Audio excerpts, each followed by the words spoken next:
আমাৰ constitutional right আৰু এইটো আমাৰ কনষ্টিটিউশ্যনে আমাক অলৰেডি পাৱাৰ দিছে চেণ্ট্ৰেল গভৰ্ণমেণ্টক আৰু এতিয়া কৰিবলৈ তেওঁলোকৰ একো কৰিব নালাগে এছেম্বলি পাৰ্লিয়ামেণ্টত মাত্ৰ ৰিজলিউশ্যনহে ল'ব লাগে এতিয়া আৰু এইটো পাছ কৰিবলৈতো বৰ সহজ কাৰণ বিজেপি চৰকাৰ এইটো তেওঁলোকৰ মেজৰিটি সেইকাৰণে তেওঁলোকে আমাক অট'নমাছ ষ্টেট সোনকালে দিব লাগে আৰু ইয়াত বিজেপিসকলেও অট'নমাছ ষ্টেটটো লাগে বুলি কৈ থাকে মূল দাবী এইটো আৰু ছেকেণ্ডটো হৈছে 125 কনষ্টিটিউশ্যন এমেণ্ডমেণ্ট বিল এইটো এতিয়া যেনেকৈ আছে সেইটো নিচিনা পাছ কৰিলে আমাৰ কাৰণে বহুত ডিজাষ্টাৰ বহুত কষ্ট হ'ব বহুত বেয়া কথা হ'ব আমাৰ কাৰ্বি আংলঙৰ কাৰণে এই 125 এমেণ্ডমেণ্ট বিলত কৈছে যে পঞ্চায়ত আৰু আমাৰ অট'নমাছ কাউন্সিলটো সমান কৰিব বোলে সমান কৰিলেতো আমাৰ অট'নমাছ কাউন্সিলটো পঞ্চায়তহে হ'ব সেইটো সেইকাৰণে তেওঁলোকে এতিয়া ভিলেজ কাউন্সিল বুলি কয় অট'নমাছ ভিলেজ কাউন্সিল বুলি নকয় আৰু ৰিজনেল কাউন্সিল কৰিব বুলি কয় সেইটো অট'নমাছ ৰিজনেল কাউন্সিল বুলি তেওঁলোকে নকয় ডিষ্ট্ৰিক্ট কাউন্সিল তেওঁলোকে বনাব সেইটো আকৌ অট'নমাছ ডিষ্ট্ৰিক্ট কাউন্সিল বুলি নকয় তাৰমানে এইটো পঞ্চায়তহে হ'ব এতিয়া কথাটো কাৰণ ইলেকশ্যনটো অলৰেডি পঞ্চায়ত আইনমতে পতা হৈছে এইটো ইলিগেল অট'নমাছ কাউন্সিলহে এইটো কাৰণ এইটো আইনমতে কৰা নাই নহয় এইটো ইলিগেল অট'নমাছ কাউন্সিল এইটো সেইকাৰণে আমি 125 এমেণ্ডমেণ্ট বিলটো এতিয়া যেনেকৈ আছে সেইটো মতে কৰিব নালাগে আমাৰ কাৰ্বিসকলেও নিজৰ কাৰ্বি বুলি নহয় ট্ৰাইবেলসকলৰ যিমান ট্ৰাইবছ আছে নৰ্থ ইষ্ট ইণ্ডিয়া আমাৰ নিজৰ পঞ্চায়ত আছে সেইটো পঞ্চায়ত হৈছে আৰ্টিকল 243D তাত লিখা আছে বাই হোৱাট এভাৰ নেম কল সেইকাৰণে আমাৰ ইয়াত কুকিসকলৰ কাৰণে তুলচুং ৱাইচা হ'ব লাগিব কাৰ্বিসকলৰ কাৰণে শ্বেৰৱান কেম্প হ'ব লাগিব ডিমাছাসকলৰ কাৰণে ৰাজি নাইচখো হ'ব লাগিব ৰেংমাসকলৰ কাৰণে ইনজাং তিৰুপুনিও সংসাদৱেন হ'ব লাগিব আৰু গাৰোসকলৰ কাৰণে চংখো দিল কাপা হ'ব লাগিব খাচী কাৰণে দৰবাৰ স্নং হ'ব লাগিব শ্যামৰ কাৰণে মুকপম চাউহুবান লাগিব আৰু সেইটোহে আৰু তিৱাসকলৰ এটা আছে মই সেইটো পাহৰিলোঁ আৰু বড়োসকলৰ গামিয়াৰীয়া ফাট হ'ব লাগিব এইটো এলাউ কৰা আছে আৰ্টিকল 243D সেইটো মতে হ'ব লাগে সেইকাৰণে এইটো হ'বলৈ আমি আনন্দ শৰ্মা পাৰ্লিয়ামেণ্টেৰী কমিটি তাত আমি তেতিয়া ডিমাণ্ড ছাবমিট কৰিছিলোঁ তাত আমি লিখিছিলোঁ আৰু আমাৰ লিখা মতে আনন্দ শৰ্মাও পাৰ্লিয়ামেণ্টত ছাবমিট কৰিছিল সেইটো কিন্তু এতিয়া 125 এমেণ্ডমেণ্টত সেইটো কাটি দিলে সেইকাৰণে আমি ডিমাণ্ড কৰিছোঁ এই আনন্দ শৰ্মা কমিটিত যিটো লিখা আছে এই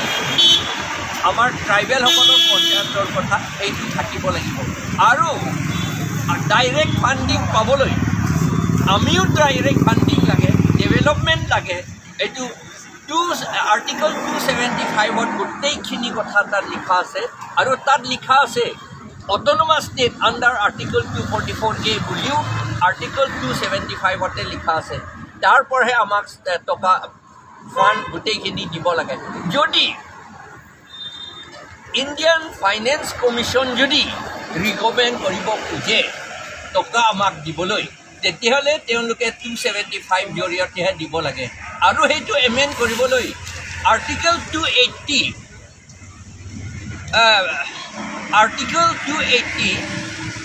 ক্লজ 3 সাব ক্লজ E তাতে union state and autonomous state or autonomous council বুলি তাত সোমোৱাই দিব লাগে তেতিয়া আমি গোটেইখিনি টকা কি কয় ফাইনেন্স কমিশ্যনে টকা ডিষ্ট্ৰিবিউশ্যনত টেক্সৰ পৰা যিমান টকা উঠে সেইটো ডিষ্ট্ৰিবিউশ্যনত তেওঁলোকে ৰিকমেণ্ড কৰিব পাৰিব বিজেপিয়ে কৈছে যে যেতিয়া এইটো এমেণ্ডমেণ্ট হ'ব কাৰ্বি আংলঙৰ যিবিলাক সমস্যা স্থায়ী সমাধান হ'ব আৰু ডেভেলপমেণ্টো হ'ব বুলি কৈছে আচ্ছা ডেভেলপমেণ্ট হ'ব বুলি কৈছে আমি ডেভেলপমেণ্ট নালাগে বুলি কোৱা নাই আৰু আৰ্টিকল 275 চব ডেভেলপমেণ্ট কথা লিখা আছে মাত্ৰ আৰ্টিকল 280 নহয়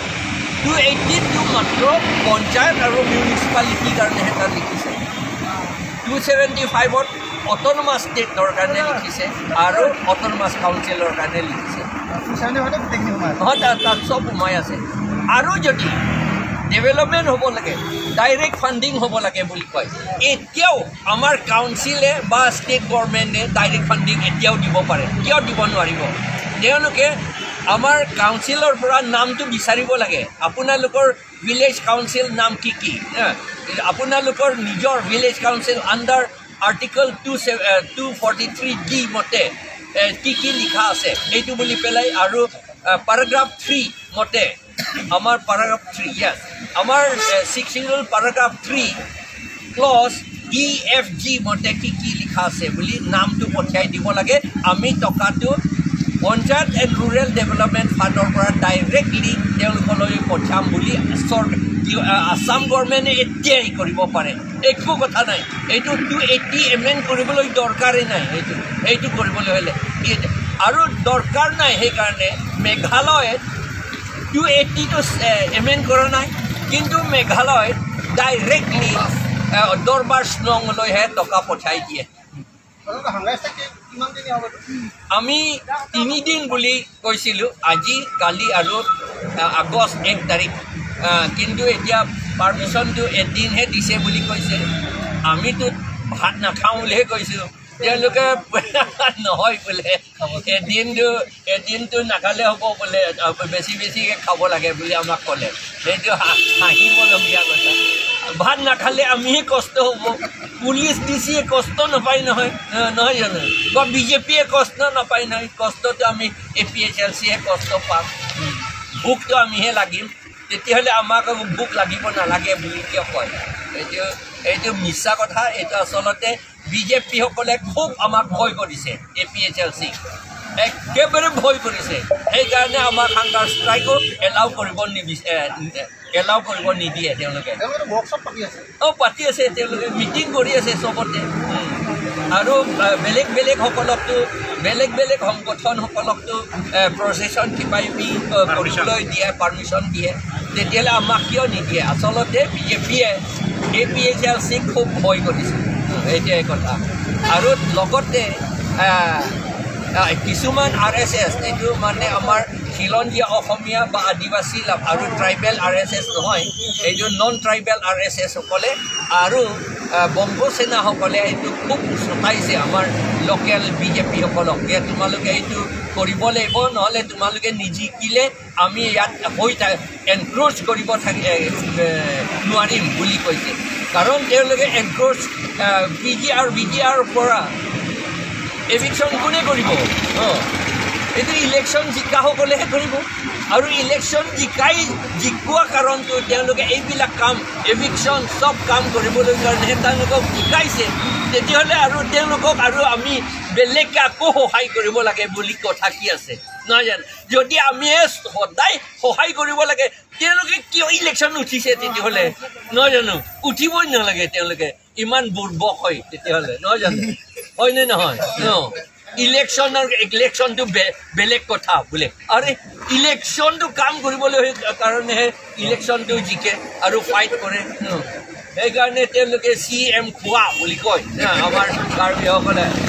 CM খোৱা EM খোৱা সদায় খোৱা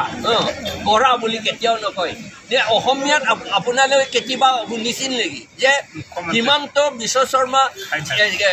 যেতিয়া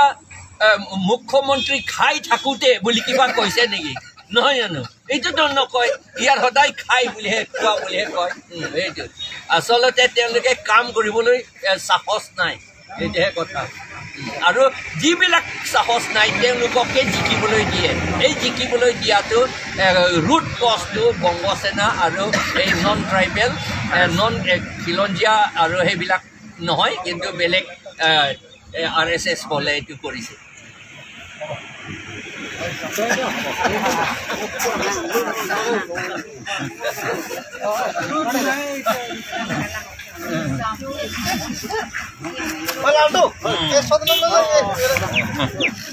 দে